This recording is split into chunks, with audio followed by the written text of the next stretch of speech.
She earned a PhD in pharmaceutical sciences from the University of Lausanne. Then she moved to the States and worked as research associate at the Department of Medicinal Chemistry and Pharmacognosy, University of Illinois in Chicago, before she became research assistant professor at the same institution, followed by 4 years at Purdue University in the States. After 10 years in the US, she came back to Switzerland and became associate professor in the School of Pharmaceutical Sciences at the University of Geneva in Switzerland.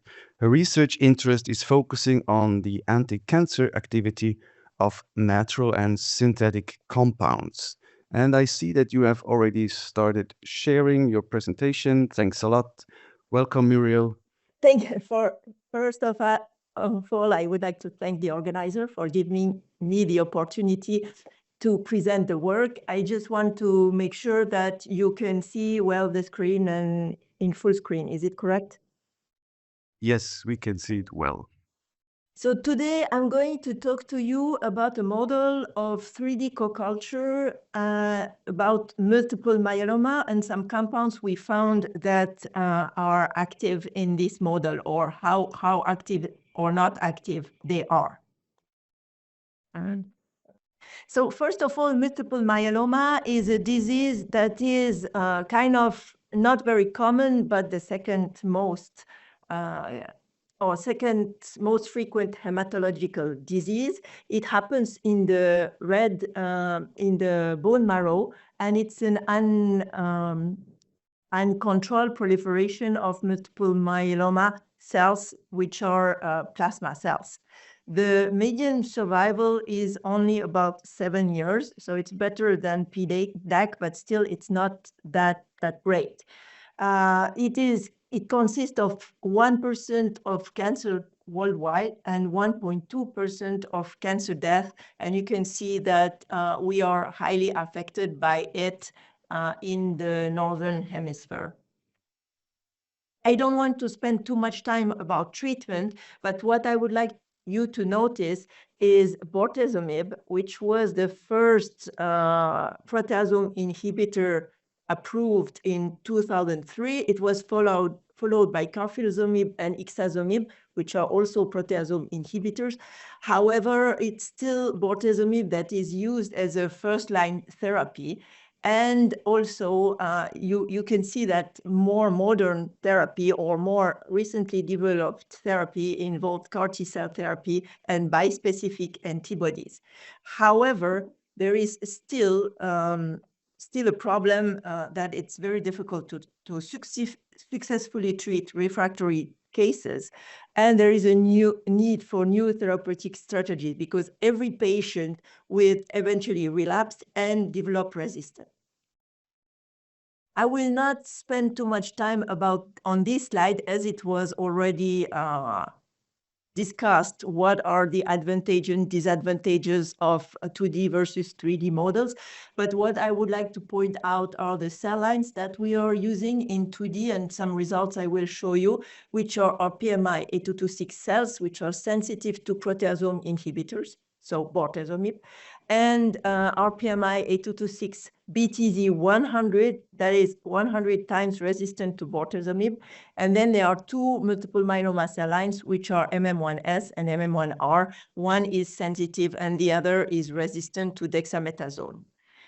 In the 3D models that I will present, it consists of a mix of RPMI A226 cells, so the multiple myeloma cells, with mesenchymal stem cells and endothelial progenitor cells, which are cells from the microenvironment.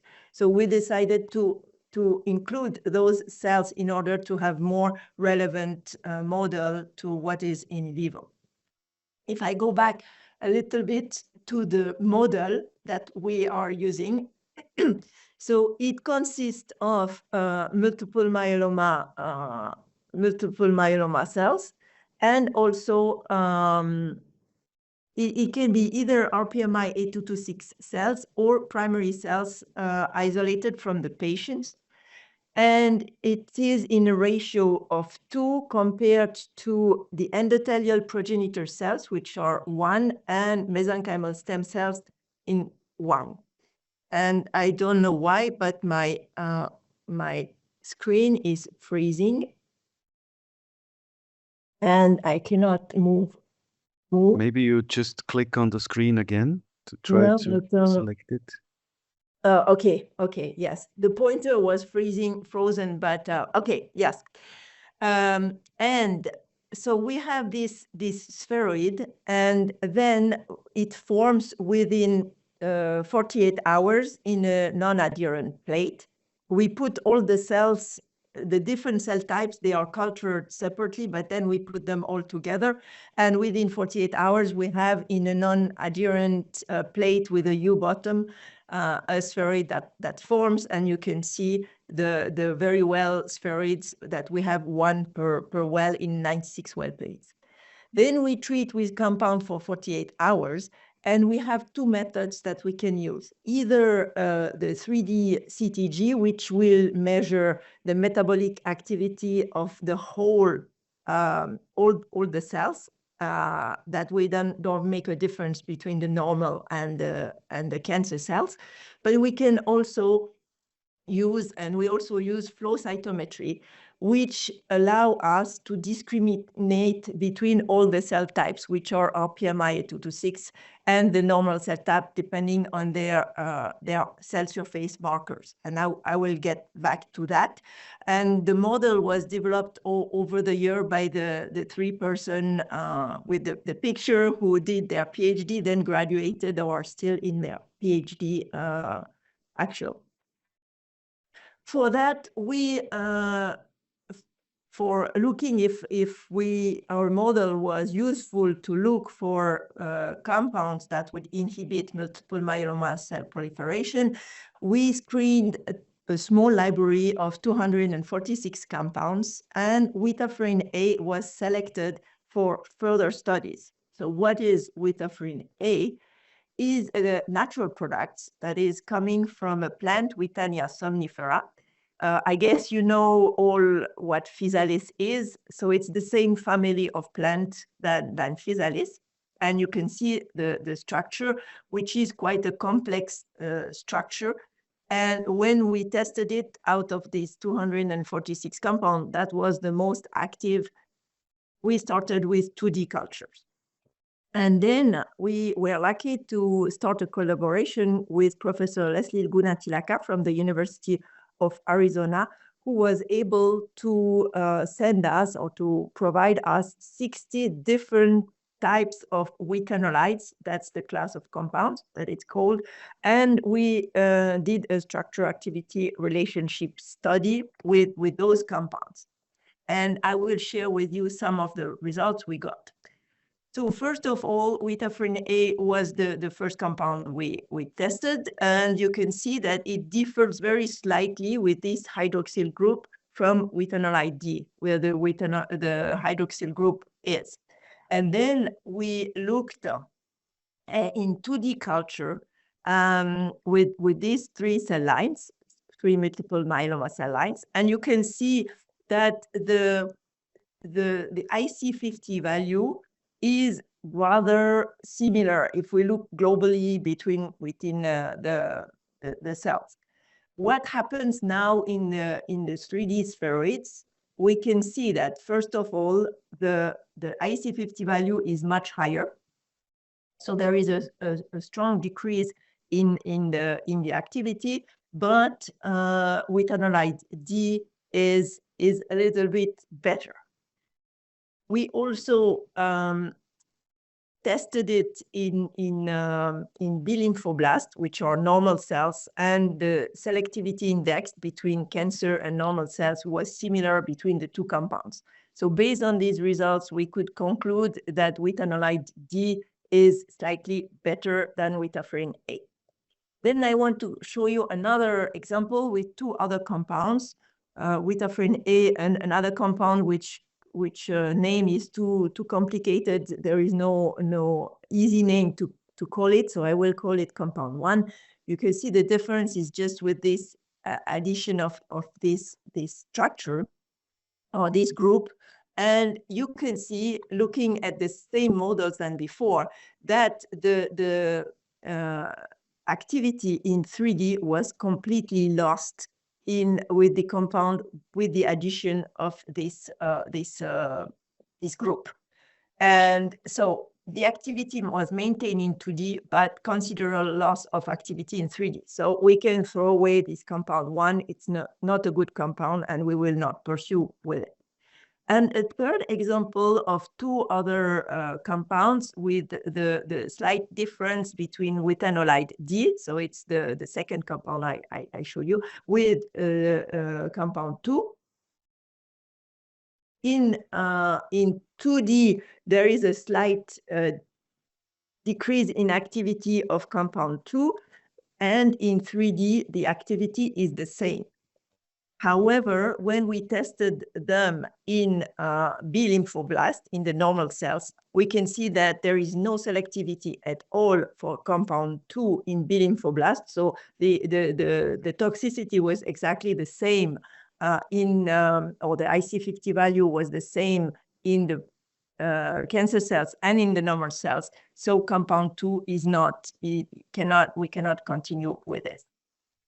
So now I want to go a little bit further, because in these 60 compounds, there are some compounds that were that I will not be able to disclose the structure for IP reasons, but I still want to show you some of the results, the interesting results we got.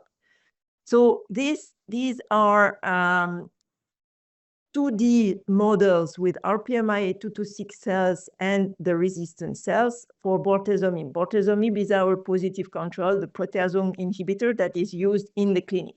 So you can see that these cells are really resistant to it. And then you can see that in the 3D model, there was an IC50 value measured with the 3D CTG. So the total spheroids that were taken into consideration, and then fibroblasts, which are normal cells.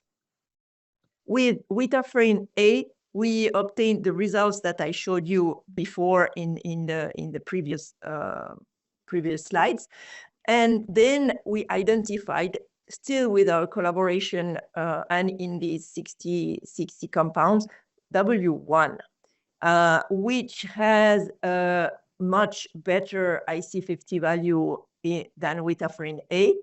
It is not the bortezomib, the bortezomib resistant cells are sensitive to this compound. Then we still have a decrease in activity in the 3D model, but there is also a big selectivity towards fibroblasts. So there is big selectivity. It's much less, the normal cells are much less sensitive to this. And based on that, we ask our chemists to synthesize more compounds, more derivatives, and we got to an even more active compound, which is about 4 times more active. And with this, we were also interested in knowing what was the activity in primary cells from patients. So we got primary cells, you can see healthy cells, and 3 cell samples from 3 different patients.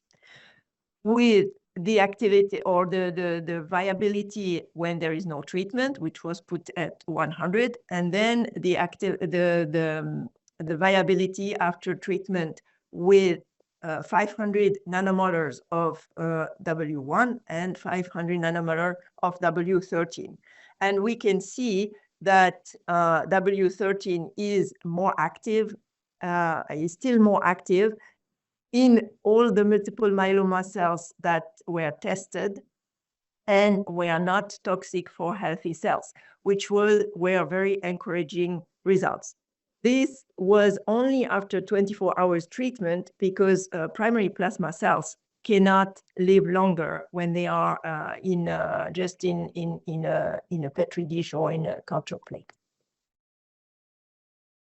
So now that was okay to look at the general viability, but what about our 3D model? and the cell viability in the various population after treatment first with bortezomib. So I want to come back again to the 3D co-culture spheroids and the 3-cell population we have. This was quite challenging to be able to separate these 3 populations because we found some markers when they were cultured separately, but when they were put in culture together, their cell surface marker changed. So what we found was that CD31 and CD72 allowed us to discriminate, to separate them. And first, with bortezomib, what did we see? So this is the graph that you can see with bortezomib, different doses, and the number of viable cells. So first, the cells where only the viable cells were considered, and you can see that in the non-treated samples, you have about half of cancer cells and about half of normal cells. What is still surprising, and we don't have an answer to it, is why EPC, this EPC population is so small. Because we put the same amount of mesenchymal stem cells, the green ones, and the endothelial progenitor cells. However, even in the non-treated spheroids, there are still a small population. So we think that the expression markers are changing.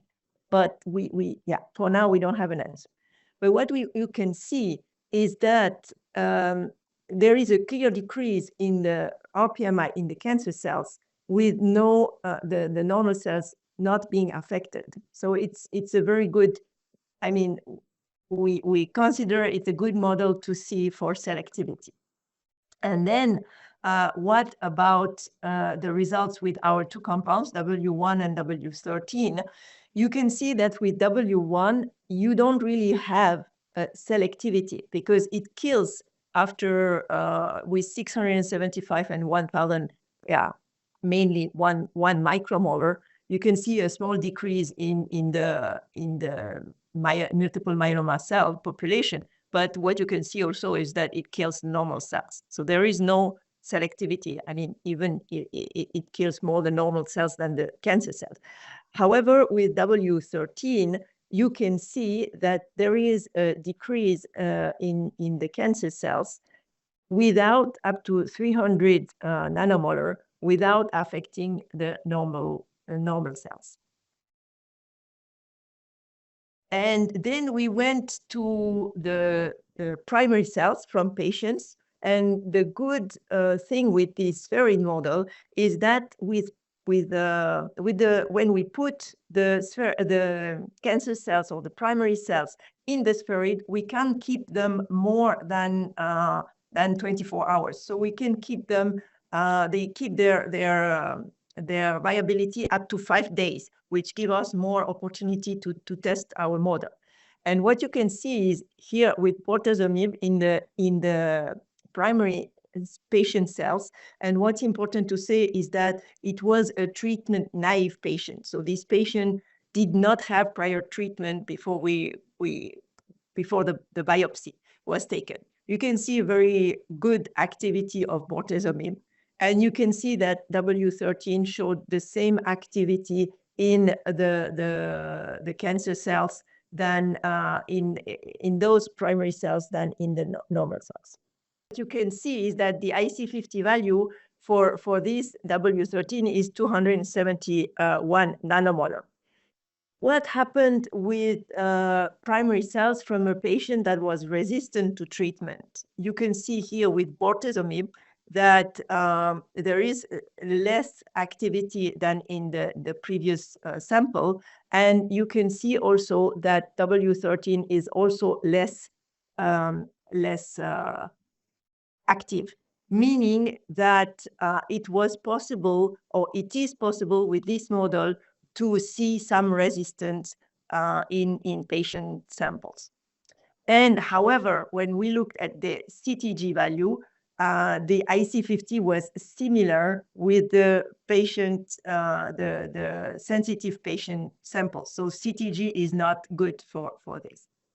In conclusion, I hope I showed you that 3D co-culture spheroids allowed to differentiate compound that had similar 2D activity, that it is important to evaluate the compound's effect on each cell population when we have normal and cancer cells. And we could predict the patient cells that were resistant to therapy or treatment. And in conclusion, for the W13, we should include it in a delivery system to help spheroid penetration, because we think it's one of the reasons why it loses its activity in the 3D model. And I would like to thank people from my group and also specifically collaborators with Professor Thomas Mattes, who provided us the primary cells, and Professor Leslie Gunat-Kilaka for the chemicals. And I thank you for your attention. Thank you very much, Muriel, for this interesting overview of your work. We are now open for chat questions. Joachim? Yes, Doris? so far, now there's some coming up. Yeah. So Muriel, do you think the culture medium you used can allow EPC to survive? Did you add some growth factor? In fact, yes, we are adding, in fact, the cell culture medium, we had to do a lot of adaptation for it. And we are using, for the spheroids, we are using a 1:1:1 cell culture medium, meaning one of the RPMIA226 cell culture medium, one of the endothelial progenitor cells, and one of the mesenchymal stem cells. And that was the optimal medium that we found, because if we use either of the other medium alone, we lose some other cell populations.